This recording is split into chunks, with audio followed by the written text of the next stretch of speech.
우리가 오늘 이 본문을 가지고 지난 주일에 마지막 때에 해야 할 일이라는 제목으로 말씀을 나누었죠. 근데 시간상 분량이 많아서 지난주에 절반만, 앞에 두 가지만 했고, 이제 오늘까지 세 번째, 네 번째 를 다루면서 메시지를 마무리하려고 합니다. 제가 지난주일 설교를 시작하면서 Doomsday Clock, 지구 종말 시계를 말씀드렸잖아요. 그래서 지난 Tuesday, 화요일에 2026년도 이 Doomsday Clock이 발표가 됐습니다. 작년보다 4초가 더 앞으로 갔어요. 자정에 가까이 가서 지금 지구의 종말 시계는 11시 58분 45초로 발표가 되었습니다. 자정까지 85초밖에 안 남았다는 거죠. 여전히 이렇게 후퇴하지 않는 마지막을 향해서 세상은 달려갑니다. 근데 이것이 저희 그리스도인들에게는 마지막, 종말 이런 것들이 전혀 놀라운 일이 아니고 두렵거나 당황하는 일은 아니라는 겁니다. 만물에는 끝이 있다고 성경은 말했고 반드시 마지막이 온다라고 성경은 말합니다. 다만 그 시와 때는 하나님만 아실 뿐이지요. 그래서 건강한 그리스도인은 늘 마지막을 염두에 두면서 산다고 말씀드렸습니다.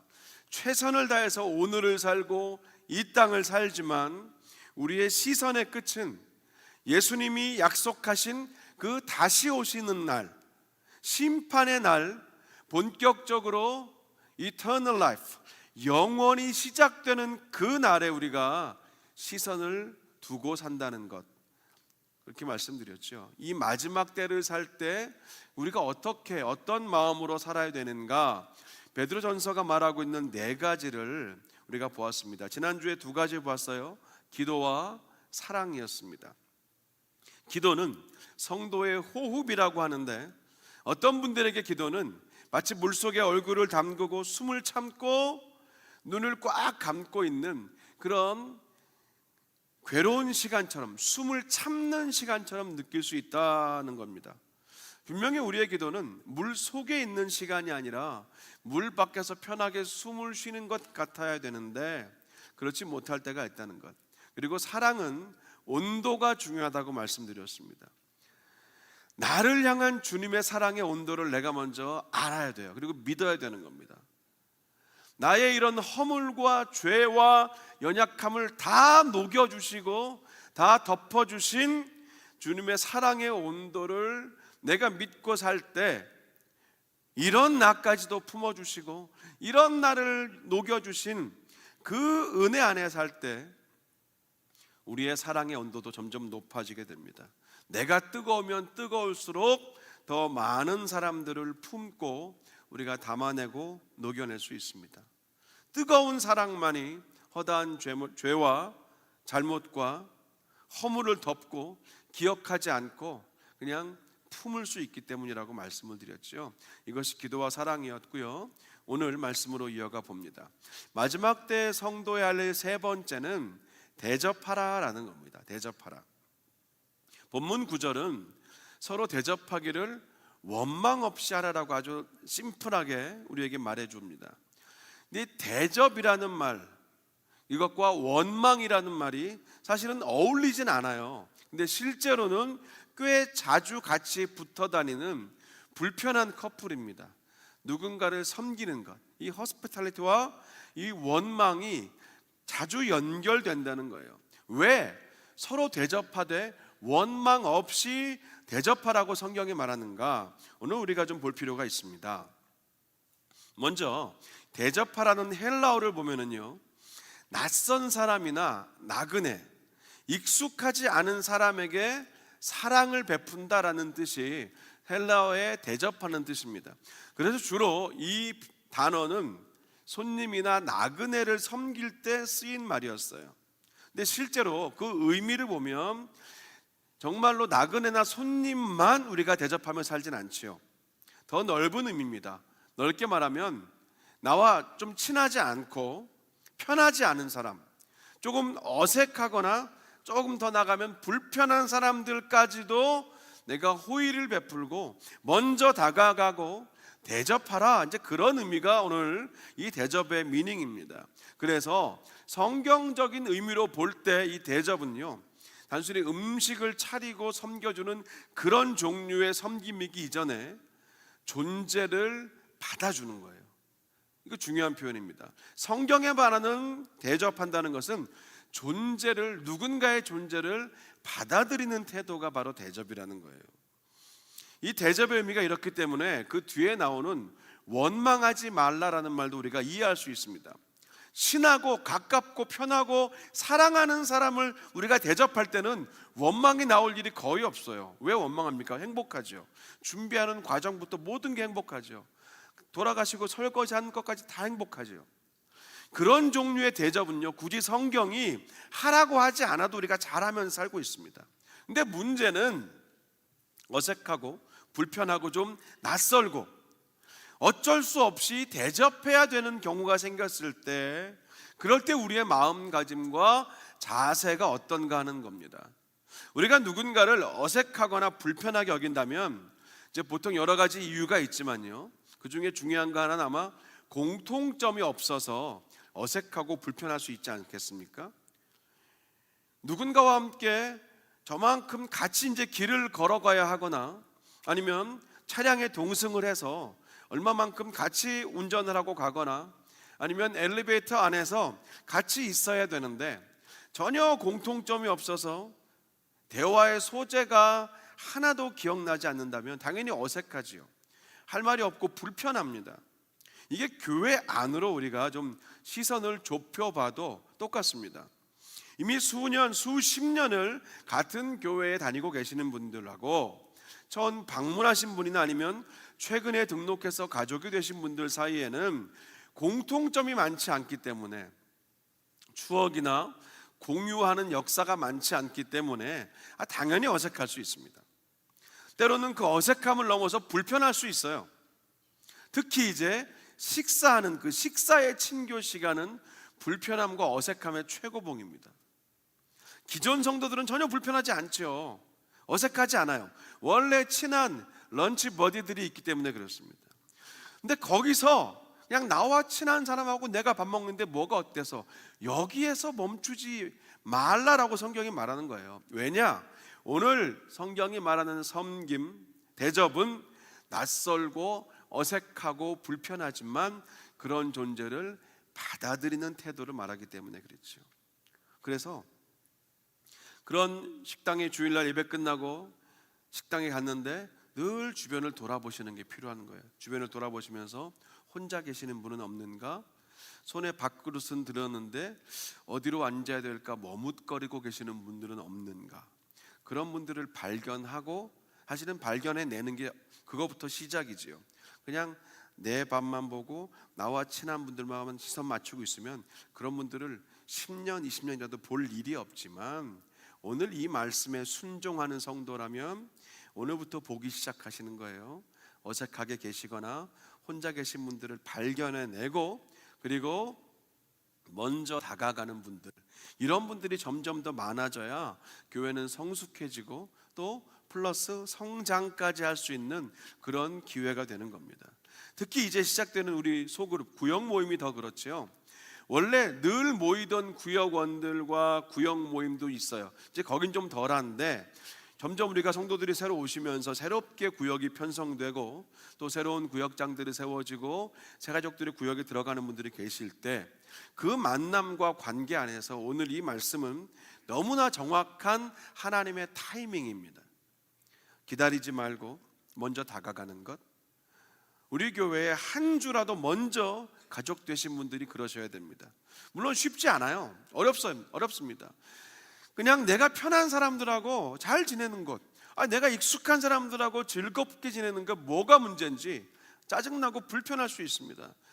그래서 우리가 성경에도 집중해 본다면 그냥 그런 단계, 누구나 사는 그런 단계에만 머물러 지내고 그것으로 만족하며 사는 게 과연 하나님의 마음에, 하나님의 말씀에 정확히 합당한 삶인가? 그 퀘스천을 스스로에게 오늘 가져야 된다는 말입니다. 우리가 아이들을 봐도 그렇죠. 아이들 점점 철이 들면서 아이들이 바뀌는 것 중에 하나가 주변을 바라보는 시선이 넓어지는 거 아닙니까? 식당이나 어디나 이 공공장소에 가서 떼를 쓰고 막 소리를 지르면서 내가 원하는 거 얻어내려고 그냥 바닥에 들어 눕는 아이들을 보면서 지나가는 사람들이 참 저 아이는 철이 들었네, 정말 성숙하다, 어떻게 저렇게 조숙할까? 아무도 그런 얘기 하지 않아요. 그냥 뭐 달라고 떼쓰는데 뭐 누가 그렇게 합니까? 내가 원하는 거, 내가 하고 싶은 거, 지금 내 마음에 땡기는 것만 하며 사는 것, 어쩌면 그 모습일 수 있다는 거예요. 그런데 언제부턴가 내가 생선 몸통을 먹고 있을 때 엄마는 생선 머리를 들고 계시는 모습이 보인다면 이제 그게 보이는 순간 철이 들기 시작하는 거잖아요. 그러다가 조용히 엄마의 밥그릇 위에 생선 살점을 크게 하나 띄어서 이렇게 얹어드리는 아이가 있다면 누가 그 아이에게 아이고 철없는 것 그렇게 말하겠습니까? 아니죠. 오늘 성경이요, 마지막 때를 사는 저와 여러분에게 요구하는 대접함은 어색해도 먼저 손을 내미는 대접입니다. 불편해도 한 걸음 먼저 내가 다가가는 대접이에요. 공통점이 1도 없지만 식탁에 마주 앉을 수 있는 그 대접이에요. 존재를 받아주는 태도니까. 내가 좀 손해를 보고 좋은 것을 덜 가지더라도 주변을 돌아보고 베푸는 대접입니다. 이런 대접의 삶을 살다 보면 원망이 생길 수 있다는 거예요. 그래서 아까 그 구절 말씀이 그렇게 연결되는 겁니다. 내가 원하는 사람, 내가 사랑하는 사람을 대접할 때는 원망이 안 생긴다니까요. 오늘 말씀에 순종하면 원망이 생길 수도 있기 때문에 성경은 그런 종류의 대접을 할 때 원망하지 말아야 된다라고 말한다는 겁니다. 왜 그러냐? 예수님이 이미 그 길을 가셨기 때문입니다. 베드로 목숨 걸고 주님을 따르겠다고 떵떵거렸으나 어린 여자아이 앞에서 3번이나 예수님을 부인했는데 부인 정도가 아니라 저주하면서 맹세한 사람이에요. 그 참담한 사실을 예수님도 이미 다 아셨어요. 베드로는 영락없는 배신자예요. 어떻게 저럴 수가 있는가? 그런데 보십시오, 부활하신 예수님 베드로를 만나서 그때를 묻지 않으셨어요. 그리고 베드로와의 관계, 예수님과 베드로와의 관계가 그 엄청난 3번의 부인과 저주와 맹세 사건으로 인해서 어색해지지 않았어요. 불편해지지 않았습니다. 뒤틀리지 않았습니다. 예수님은 그냥 베드로의 존재를 있는 그대로 받아주셨어요. 그게 예수님의 모습입니다. 오히려 부활하신 이후에 3번째로 제자들을 만나시는 그 장면, 갈릴리 바닷가에서 모닥불을 피워 놓으시고 물고기와 떡을 구우시면서 베드로와 제자들을 불러서 조반을 아침 식사를 대접하시는 그 예수님을 우리가 알지 않습니까? 표면적으로는 식사를 준비해 주시는 대접이지만 오늘 말씀의 의미와 정확히 맞지요. 배신한 베드로와 또 도망가 숨어있던 그 제자들을, 그 존재를 그냥 받아주시는 거예요. 묻지도 따지지도 않고 그냥 받아주시는 겁니다. 이게 바로 예수님이 먼저 보이신 대접의 본입니다. 예수님이 이 땅에 오셔서 많은 사람들을 만나셨어요. 수많은 사람들을 만났는데 그들을 이 사랑할 만해서, 그들이 정말 예수님하고 뭐가 잘 맞아서 예수님이 그들을 그렇게 정중하고 존중하시면서 하나님의 사랑으로 공평하게 대하시는 것이 아닙니다. 대접하셨기 때문에 그래요. 그들의 존재를 받아주셨다는 겁니다. 불편하고 어색해도 먼저 다가가고 먼저 손 내밀고 먼저 대화를 시작하면서 존재를 받아주는 그런 대접의 삶을 살아야 합니다. 저는 그런 의미에서 더더욱 오늘 이제 시작되는 21명의 구역장님들과 배우자분들, 20명의 권찰분들과 배우자분들은 이 한 해 동안 특히 이 말씀을 품고 순종하시면서 대접의 삶을 사셨으면 좋겠어요. 그리고 나아가서 우리 오렌자님 교회가 원망 없이 대접하는, 이 말씀에 순종하는 그런 교회가 되었으면 정말 좋겠습니다. 바라기는 그렇게 예수님을 닮아가는, 예수님을 따라서 대접하며 사시는 그런 저와 여러분 되시기를 간절히 축원합니다. 아멘. 이제 4번째로 마지막 때에 성도들이 해야 할 일은요, 봉사하는 겁니다. 봉사하라. 10절과 11절에 말하고 있거든요. 3가지 포인트를 말해요. 은사를 받은 대로 봉사하고, 그리고 선한 청지기 같이 봉사하고, 그리고 11절에 가면 하나님이 공급하시는 힘으로 그렇게 봉사하라라는 겁니다. 자, 사실 우리가 이제 조금 전까지 뭐 기도하라, 사랑하라, 대접하라까지는 그냥 어느 정도 고민도 되지만 수긍할 수 있어요. 근데 이 네 번째 봉사하라는 당장 나의 시간과 은사와 나의 무언가 지금 나의 삶의 바운더리에서 한 걸음 더 들어가야 되는 일이기 때문에 사실 봉사라는 단어를 딱 들으시는 순간 지금 여러분 혹시 마음 가운데 방어막이 쫙 쳐 올라올지도 모르겠습니다. 내 어떤 말씀을 들어도 꿈쩍하지 않으리라. 걱정하지 마십시오. 오늘은 주보 안에 봉사 자원서가 끼어 있지 않습니다. 편하게 말씀 듣고 개인적으로 하나님 앞에 반응하시면 됩니다.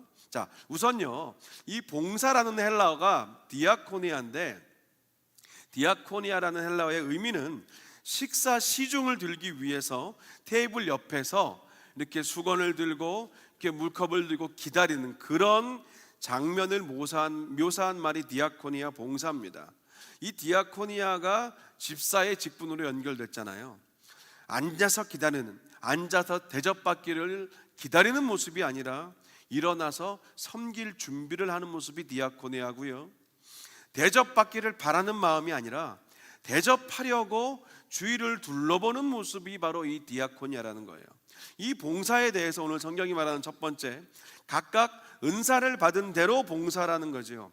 성경이 말하는 은사는 하나님이 주시는 영적인 선물을 말합니다. 영적인 선물, 우리가 생각하면 뭐 예언이나 방언이나 병고침 같은 뭔가 대단해 보이고 영적으로 보이는 그런 것들만 영적인 선물이 아닙니다. 로마서 12장을 보면 섬기는 것도 은사고 가르치는 것도 은사입니다. 누구를 잘 위로하는 것도 은사라고 성경은 말하고, 내 물질과 내 시간으로 구제하는 것, 누구를 돕는 것도 은사고요. 리더십, 그것도 은사고, 베푸는 것도 은사입니다. 하나님이 우리에게 주신 모든 것이 은사예요. 그래서 이 은사를 우리가 성경적으로 말할 때 각각의 차이는 있지만 예외는 없다라고 말을 합니다. 차이는 있어도 예외가 없어요. 그리고 구별은 되어도 소외는 없어요. 안 받은 자가 없다는 거예요. 우리가 지난 1월 초에 신년 홈커밍 특별 새벽 기도회를 할 때 전 그 중에 한 설교자 목사님께서 언급하셨던 이 뒤에 있는 파이프 오르간에 대한 그런 메시지가 저한테는 여러 가지로 해석이 되고 증폭이 되면서 지금까지도 남아 있습니다. 그러니까 눈에 보이는 건 지금 밖에 나와 있는 32개의 큰 파이프들이지만 양쪽 벽에 지금 숨어 있는 게 1000개가 훨씬 넘는 다양한 파이프들이 들어있거든요. 그 파이프마다 음정이 틀리고 색깔이 틀립니다. 그 1000개 이상의 많은 파이프들이 각각의 소리를 낼 때 온전한 연주가 되는 겁니다. 은사도 그렇다는 거예요. 하나님은 우리 각 사람에게 은사를 주셨어요. 근데 지금 현재 우리 교회에서 이 32개의 파이프는 아까 장로님 기도해 주신 것처럼 목회진들, 사역자들, 그리고 당회원들이나 실행위원들이 이렇게 보이는 곳에서 열심히 뛰고 섬기시는 분들이 되겠죠. 그런데 그분들만 가지고 이 32개의 파이프로는요, 이 오르간 연주를 할 수 없습니다. 불가능합니다. 그게 교회의 영적인 생리와 구조라는 거예요. 눈에 잘 보이지 않지만 우리 각 사람 또 최근에 새롭게 들어온 파이프들, 다양한 종류의 파이프들이 하나의 인격과 은사가 되어서 최고의 연주자이신 하나님의 손에 우리를 창조하시고 우리를, 이 교회를 50년 전에 세우시고 지금까지 붙드시고 인도하시고 연주하고 계시는 그 하나님의 손에 붙들릴 때 하나님이 기뻐 받으시고 또 온 열방을 향하여 땅 끝까지 울리는 그런 아름다운 연주가 될 수 있다는 겁니다. 교회가 왜 성장해야 합니까? 왜 새가족들이 올 때 우리가 잘 섬기고 그분들을 받아들여야 됩니까? 생각해 보십시오. 파이프가요, 1000개 있을 때와 10,000개 있을 때는 하나님이 우리 오렌지 아닌 교회를 통하여 연주할 수 있는 곡 레파토리가 아예 달라지는 거예요. 하나님의 수많은 연주를 할 수 있는 분이시지만 우리가 더 많은 성도들이 함께 모여서 한 몸을 이루고 한 공동체를 이룰 때 하나님 우리를 통해서 이전에 못 들어본 놀라운 연주와 찬양을 통해서 우리뿐 아니라 하나님 만드신 이 땅, 저 땅 끝까지로 증인되라는 그 사명을 감당케 하신다는 거예요. 그래서 교회가 성장하고 숫자적으로도 부흥해야 되는 이유가 정확히 이겁니다. 다른 거 아니에요. 이것 때문에 교회는 성장하고 부흥해야 되는 겁니다. 자, 그리고 이제 두 번째 봉사의 특징을 오늘 성경은 청지기라는 단어를 썼어요. 청지기의 뜻은 헬라어 보면 이 집을 뜻하는 오이코스라는 헬라어와 관리하다라는 말에 노모스가 합쳐진 말이거든요. 그래서 청지기는 집을 관리하는 사람이에요. 즉 주인이 아니라는 거예요. 관리자지. 주인이 아니니까 권리는 없고 책임만 있어요. 권리는 없고 사명만 있습니다. 이 청지기의 마음으로 봉사를 해야 불평하지 않아요. 비교하지 않습니다. 실망하지 않습니다. 선한 청지기는 성경이 말할 때 늘 주인의 음성에 귀를 기울인다라고 말하죠.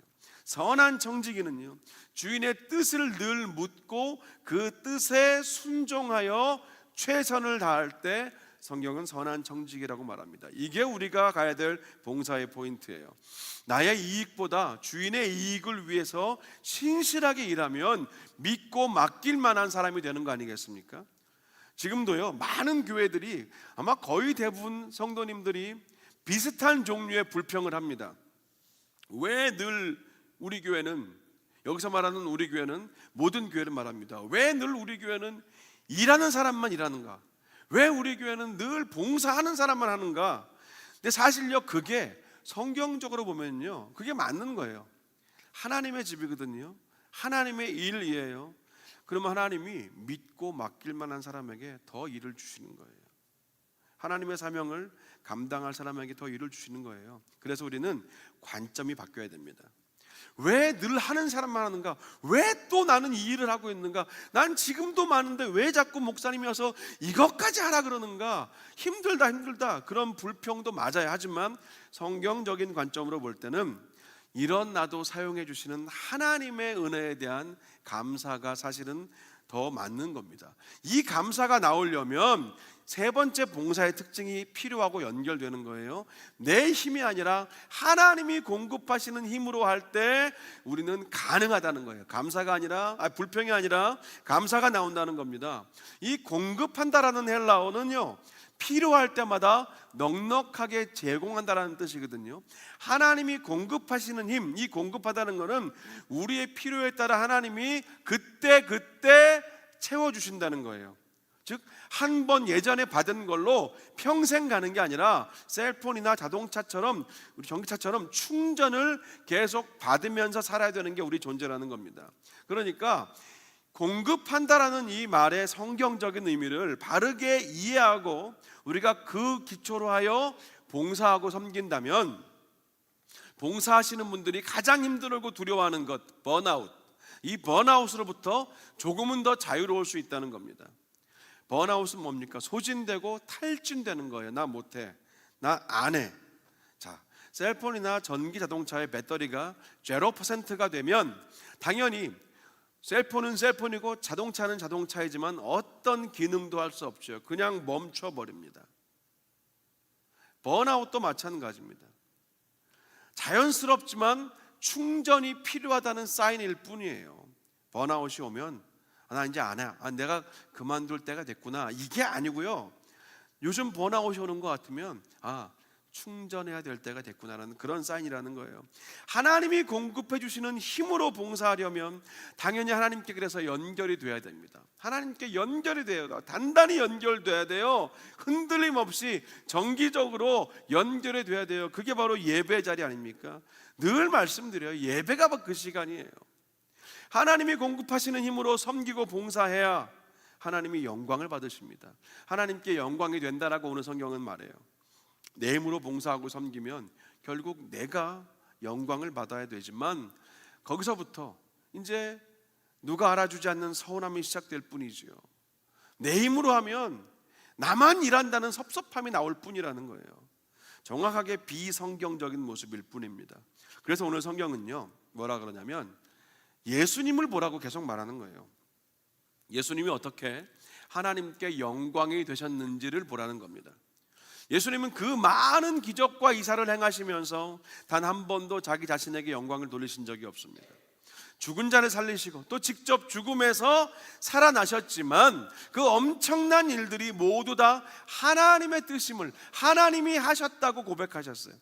우리가 이 예수님을 의지하면서 봉사하고 섬길 때 하나님이 영광을 받으신다라고 성경이 말합니다. 자, 이 틀, 예수님으로 인하여 하나님이 영광을 받으신다, 이 틀을 가지고 앞선 네 가지 그 기도와 사랑과 대접과 봉사를 우리가 쭉 이해할 수 있습니다. 왜 마지막 때를 사는 성도들이 기도하고 사랑하고 대접하고 봉사해야 할까요? 오늘 본문 마지막 11절 하반절은 말하죠.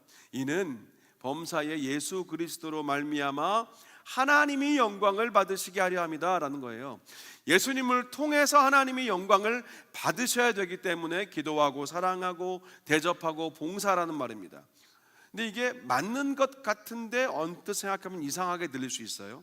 왜냐하면 아니 기도는 내가 하고 사랑도 내가 하는 거고 대접도 내가 하고 봉사도 내가 하는데 왜 하나님이 예수님을 통해서 영광 받으신다고 하시는가? 나를 통해서 영광을 받으시는 게 맞지 않는가 하는 거죠. 근데 그렇지 않습니다. 우리의 모든 기도와 사랑과 대접과 봉사는요, 오직 예수 그리스도와 연결이 될 때 진정한 가치가 생기기 때문에 그렇습니다. 우리가 단순하게 봐도 예수님의 이름으로 기도해요. 그리고 예수님이 나를 사랑하신 것 같이 우리도 그 사랑을 받고 그 사랑을 아는 만큼 사랑할 수 있습니다. 내 안에 있는 사랑으로는 금방 번아웃 될 수밖에 없어요.